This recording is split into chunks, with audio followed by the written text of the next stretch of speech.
you may not have understood a lot of the things that he said, I don't have to explain that right now, because there is somebody who is better qualified to do that, who is gonna hold a keynote speech about yam festival. And he is a scholar of political science. He has been giving speeches all over Europe. Ladies and gentlemen, I'm gonna call out somebody to come and give us a keynote speech on the following topic: Igbo New Yam Festival.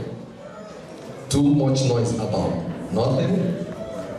So there is the belief that Igbo New Yam Festival creates a whole lot of waves all over Nigeria and even in Europe.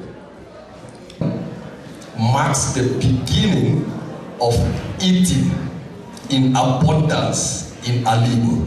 That is why it's very important for us in Igbo. Ladies and gentlemen, put your hands together for Magister Walter Ayaw.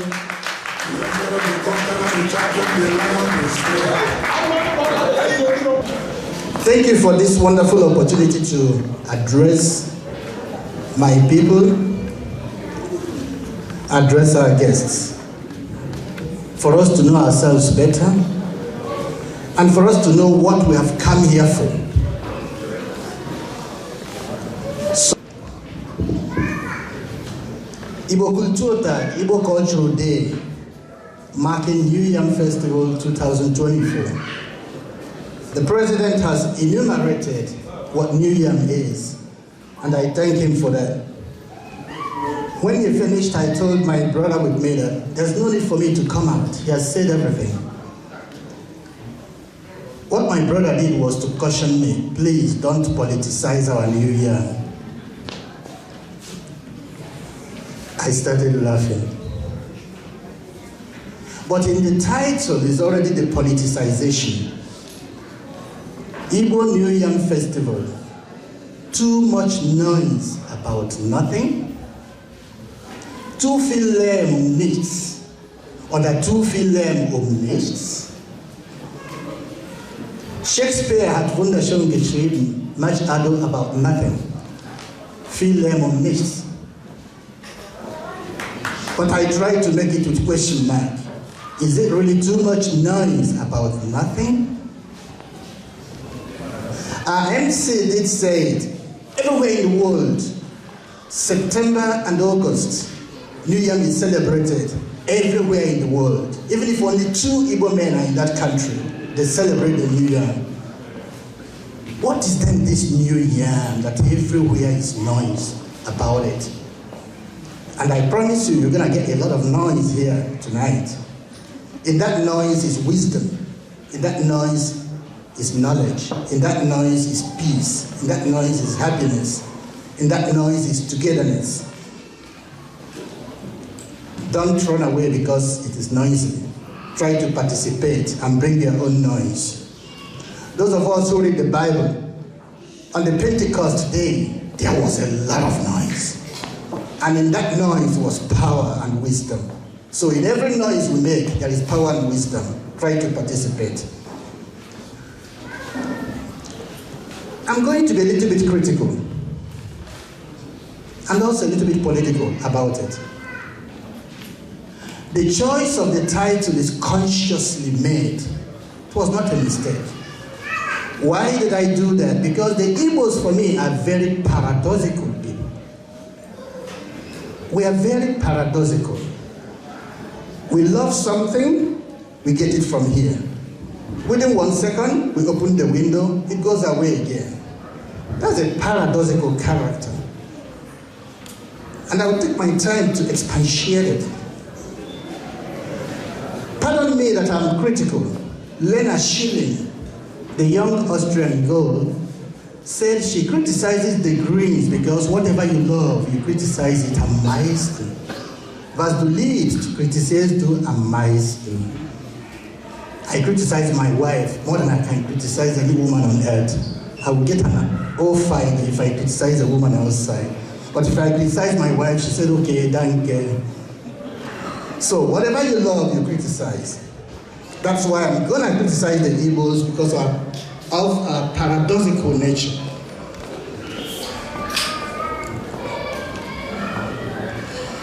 What is this paradoxical nature? What are the elements? In cultural things, the Igbos are very hierarchical. The Igbos are too traditional and they hold things so strong. They don't like it for something new to come in. You will see it in some of the things we are doing here tonight. The Igbos are sexist. A woman should not touch kola nut. Never. Kola nut doesn't speak any other language. Never.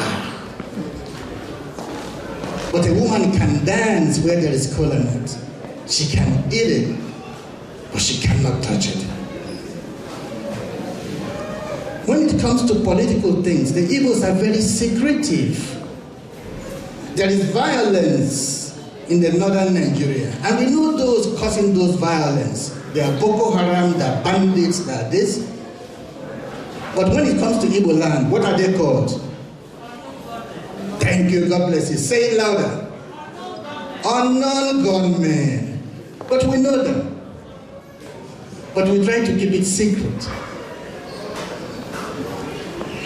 When it comes to population, I was hearing the Igbos are 30 million and I started laughing. Yesterday I read that the Yorubas said there are 67 million. So if the Yorubas are 67 million, the Igbos are 30 million, it's already 97 million. And the Hausas, we say, they are 120 million. So the remaining few millions are left for the other ethnic groups. That is the power tussle. And that shows that we Igbos perhaps do not know what we're talking about. There's no census in Nigeria that can give you anything correct about a people. Not even an autonomous community in Igbo land. Then how do we know we are 30 million? Are we talking of those in Igbo land or those in diaspora? Is a problem. And our history remains a myth. I will come to that. What of our language? There's no one I have had difficulty to understand than our president. When he speaks, I find it difficult to understand. Because his Igbo is not my Igbo. And I believe some be so okay or there. So our language that unites us is full of dialects that when we speak it, the center cannot hold anymore. What is it then that makes us one people? That makes us celebrate yam everywhere in the world?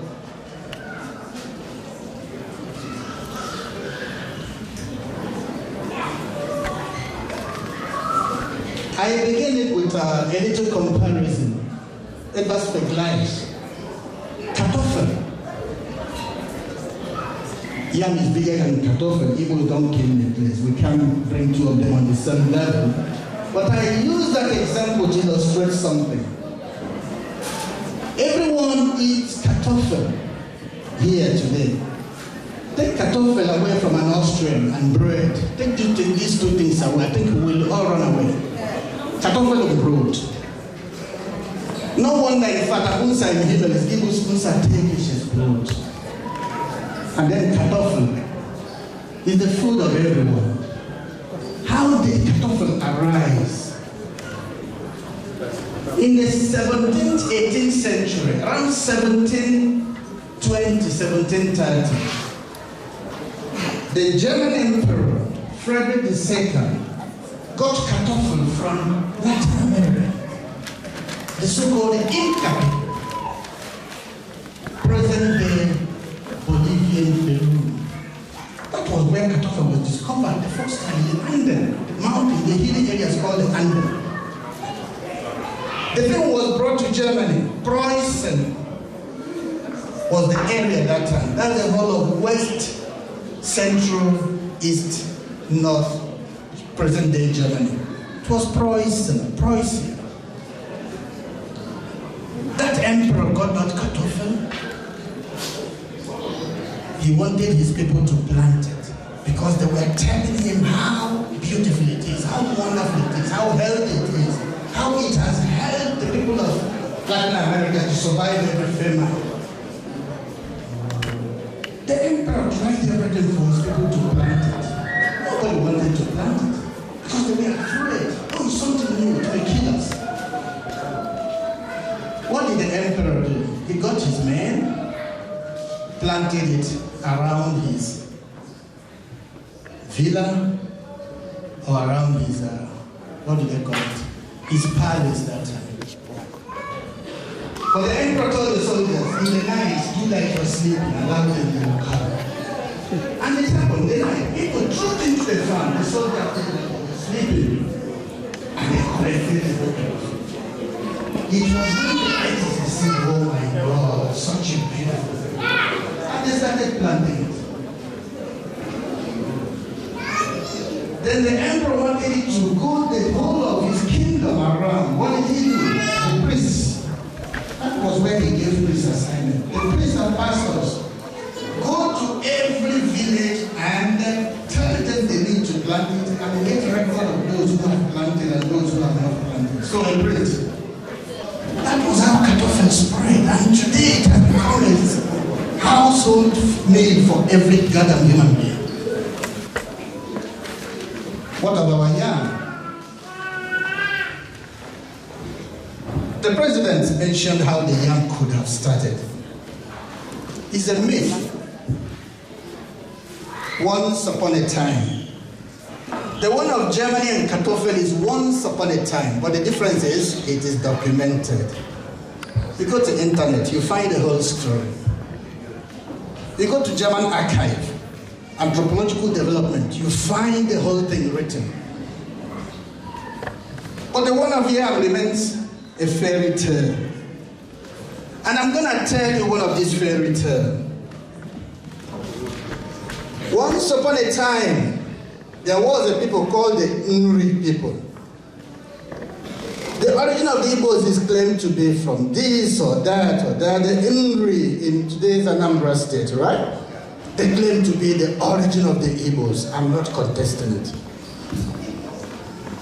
The king of Nri once had a famine, hunger's note, is an rice. People were dying of hunger, dying of hunger. It got so much that one day he tore his clothes and started praying to the gods of rain. Help us, give us rain. And the gods told him, sacrifice your son, Jidofo. If you sacrifice him, I will give you to eat. Those of us who read the Bible, does it tell you something? Yes, you remember Abraham. But his God loved him. Abraham's God did not allow him to kill the child. But the God of the Igbo man allowed him to kill the child. He killed Jidofo and buried him. But because he loved his son so much, every day he was going to the grave and crying. But after a while, he saw that some shoots of something are coming up. He said, oh, my son is alive. He's dead, but he's alive. Despite that there is famine on his grave, grasses are coming up. He started nourishing the grasses. But they started getting long tendrils. And he got some sticks and put there and started nursing the tendrils. After 8 months, this is then when the harvest comes. Not between planting and this. It's when you must have planted.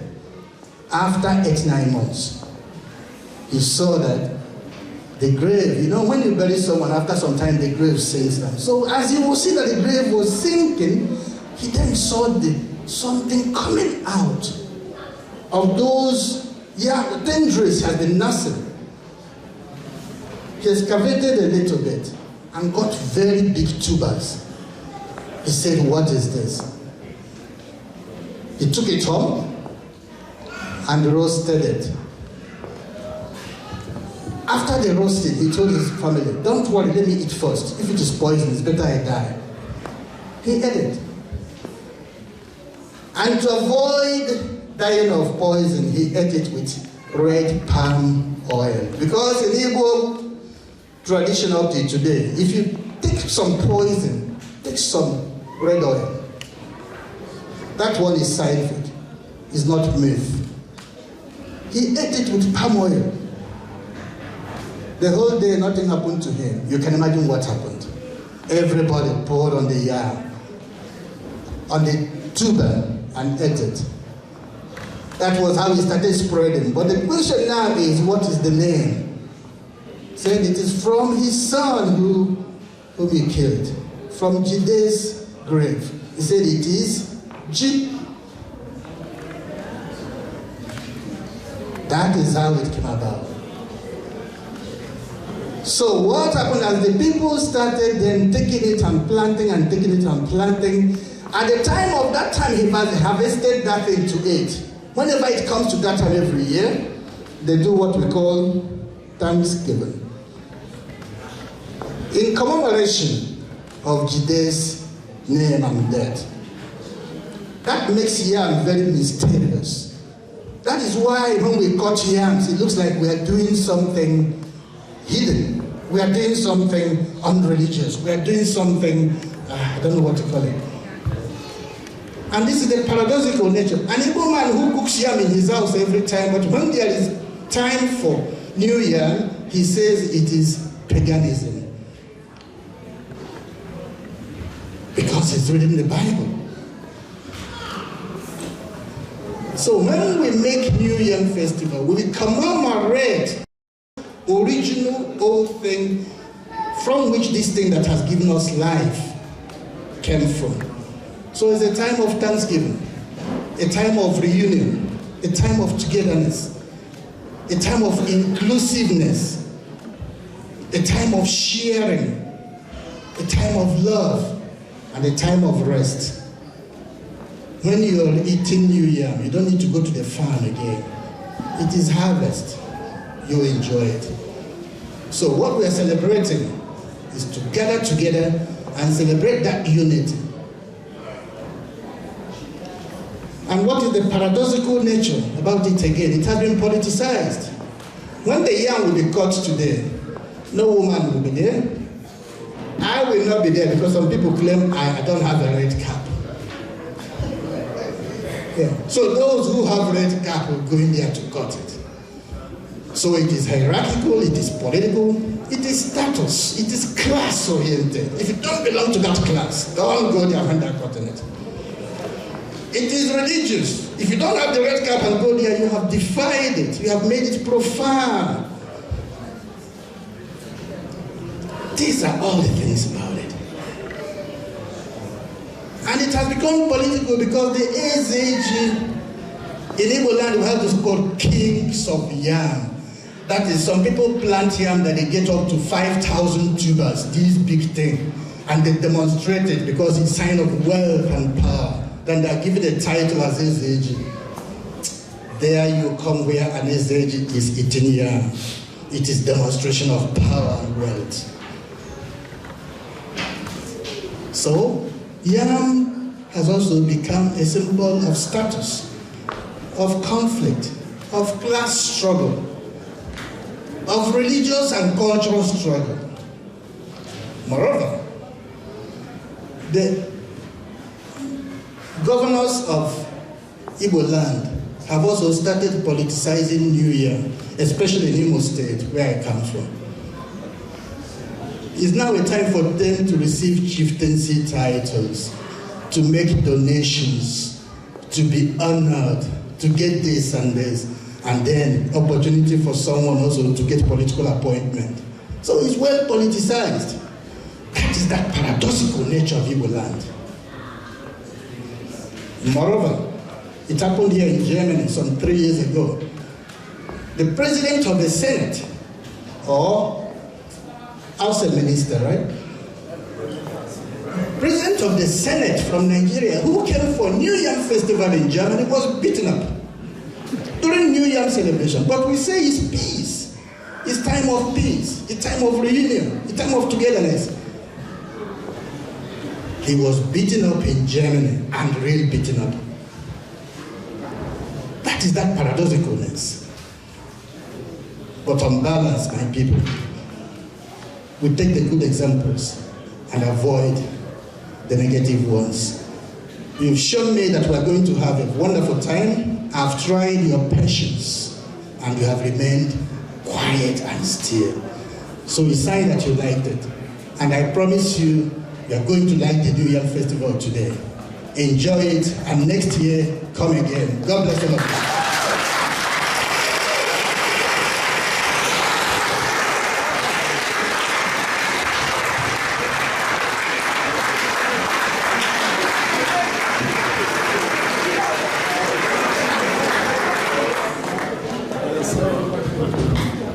Yes. Thank you. Thank you, Mr. Wall. Thank you, sir.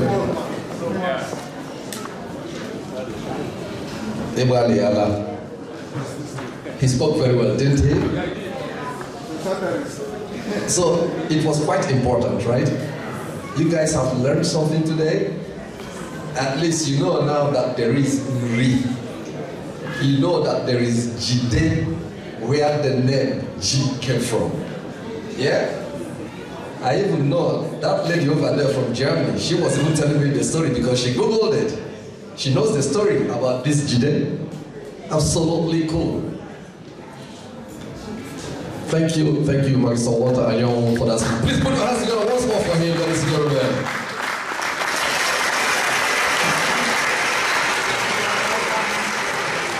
Yes. So, in response, as a comment to what you said about the New Yam Festival and much ado about nothing or much noise about nothing, I found your speech very good, but still somehow very critical of the Igbo nature, because that we have different language dialects.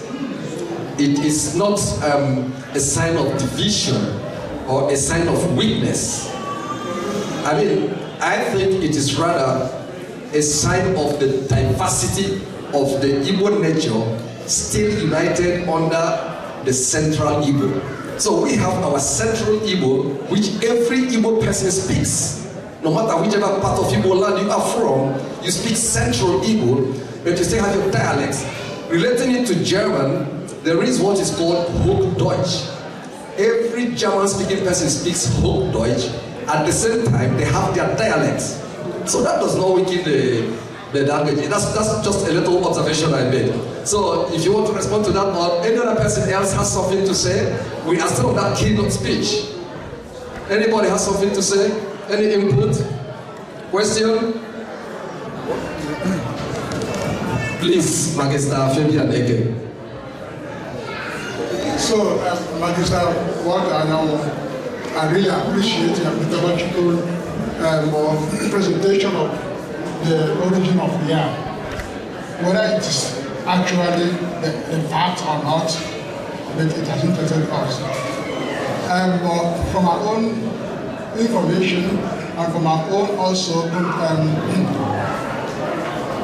little discussion and information, the origin of potato or a cuttlefish, which come from South America, was also said that the yam originated from South America and came back here. So, putting it out, that does not disqualify the distance, because I really appreciate your presentation and your methodology. That is what I wanted to say, and a little bit formal information that also the yam itself. Most of the crops we use also in Africa and Nigeria, most of them originate from South America. So thank you, please. Thank you, sir. Thank you very much. Any more comments? Please, if you want to speak. Okay. The Magister, can you just wait so that then you can summarize? Keep noting what people are saying so you can summarize on that. And you, Magister, Chief. Yeah, good evening, ladies and gentlemen.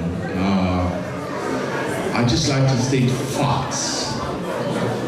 You see, yam back in the days was a colonial product.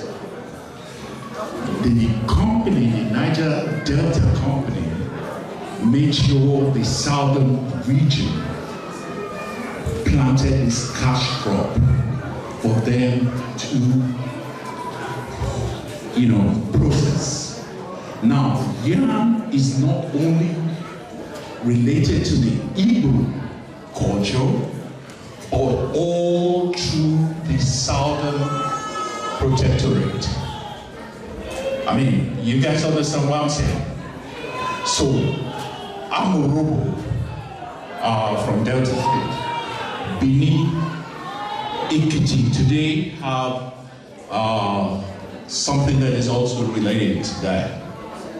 Oshobo, Akure, yam is related to all the southern protectorate. So it is not particular to Igbo. The colonialists made them plant this cash crop at that time. That is just what I want to put out there. All right? Okay. Thank you, Chief David Etakofe. Any further comments, input, question? Yes, please. Please take note of some water. I'm a Ugandan, so it's the first time I'm hearing some of these details from you, Walter. Thank you so much. I like the way you brought it, where it came from, and the name and all that. And that is really, as you say, the source of this coming together. So we feel proud also to be part of the story and also to celebrate with you. My concern was, you talk about the ego and the noise. So this voice and noise, I don't get the connection with it. Probably. There's something to say about much noise for nothing. I want you to connect that thing with ego or with yam. At least so that I can pick something. I just curious mind. Thank you. Thank you very much. Any further input, questions? No? Okay, back to you, the keynote speaker. Yeah, thank you so much. I begin with the last person. If you have listened attentively, as I put it in question mark, too much noise about nothing. In the process, I tried to show that it is really too much noise. It is not too much noise about nothing. There is something in it. And that something in it is this unity, this peace, all these things we celebrate with it. So in that noise, there are values in it. So it is not for nothing. So, thank you so much. Yeah. My brother David, thank you so much. That's how political we're talking about. Yam is now being politicized. And I like your statement. But if you come to Igbo land and tell us that yam came with a colonial master, we will flog you. Because it's a symbol of honor, the symbol of godliness. Yam has something religious for an Igbo man. And something religious is hidden in myth. And it is the mythology that brings the value it has. So that is why we locate it in myth. For your people, it came with colonial, but for us, it is autonomous. No colonial master coming. So it is autonomous. Colonial man will come and bend to eat it with us.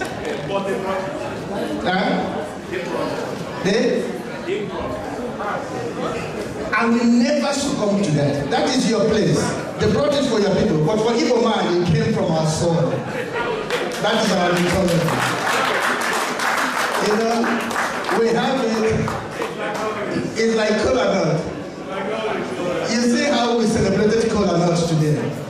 The Yorubas produce it.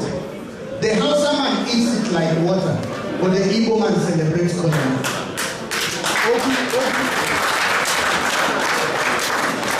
So we are a people rooted in religiosity.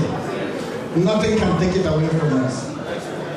Our MC to your statement.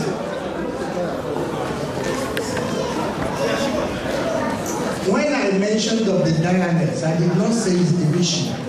I was saying that in all these instance, if you have listened attentively also, when I said that still, despite all these differences, even in language we speak, we still celebrate something together, something that is holding us together. So it is this yam, these values in it, we take as one of the things that hold us together. Even when the tongues differ, we have a symbol of unity. So the language was peripheral. I was only using it to substantiate, though diversity, but we have unity. That is what I meant there. Thank you so much.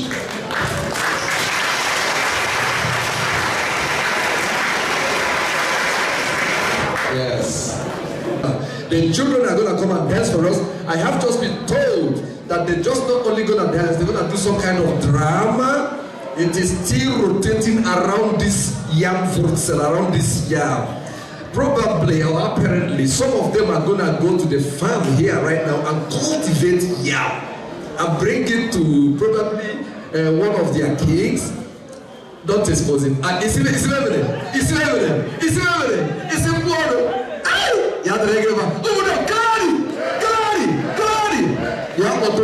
So now, ladies and gentlemen, put your hands together for our children. Only dancing group. They're coming up right now.